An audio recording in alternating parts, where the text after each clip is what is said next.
बता दें, केंद्रीय मंत्री चिराग पासवान ने बिहार को लेकर बड़ा बयान दिया है और साथ ही साथ कहा है कि जब तक बिहार को विकसित नहीं बना दूं तब तक चैन की सांस नहीं ले सकता।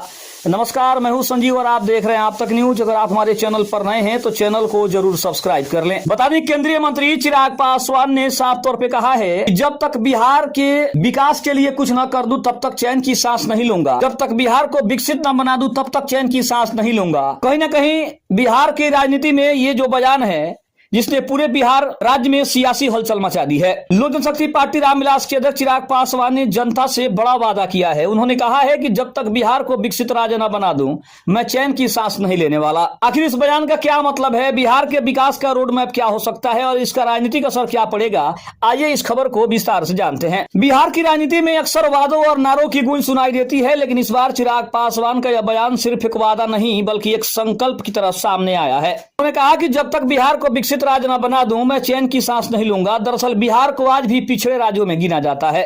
गरीबी, बेरोजगारी और पलायन यहाँ की सबसे बड़ी समस्या है। लाखों लोग रोजगार की तलाश में दिल्ली, मुंबई और पंजाब जैसे राज्यों में जाते हैं।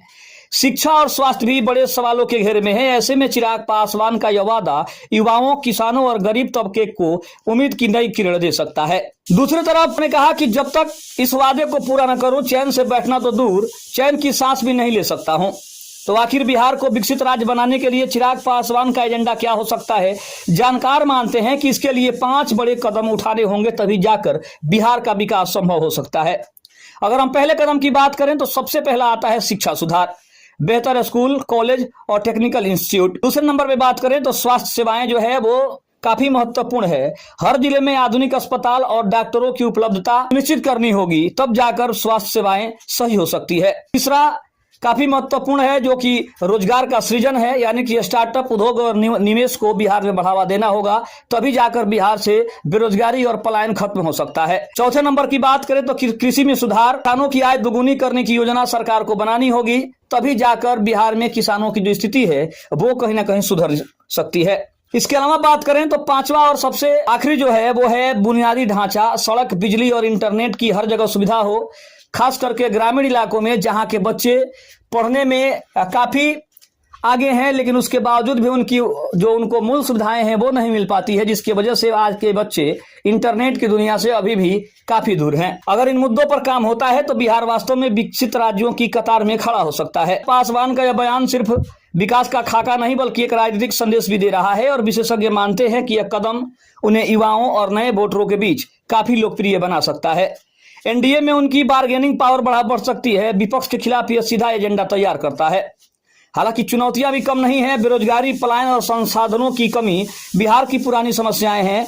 बड़े वादे करना है लेकिन उन्हें पूरा करना सबसे कठिन काम होगा। तो बिहार की राजनीति में चिराग पासवान का यह संकल्प कितना असर डालेगा? क्या वाकई वे बिहार को विकसित राज्यों की कतार में खड़ा कर पाएंगे और क्या जनता इस वादे को दिल से स्वीकार करेगी? ये तो आने वाले वक्त में ही पता चलेगा।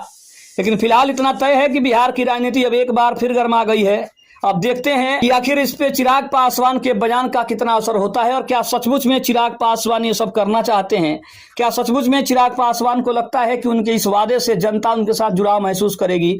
तो ये काफी दिलचस्प सवाल है। लेकिन चिराग पासवान ने एक बात तो स्पष्ट कर दिया है कि बिहार का जो विकास है उसके लिए उन्होंने अपना जो खाका है वो तैयार किया है और 5 विशेष मुद्दों पर उन्होंने जो बातचीत कही है, इसके लिए जनता अब क्या राय देती है, जनता का समर्थन उन्हें कितना मिलता है, ये काफी दिलचस्प रहेगा।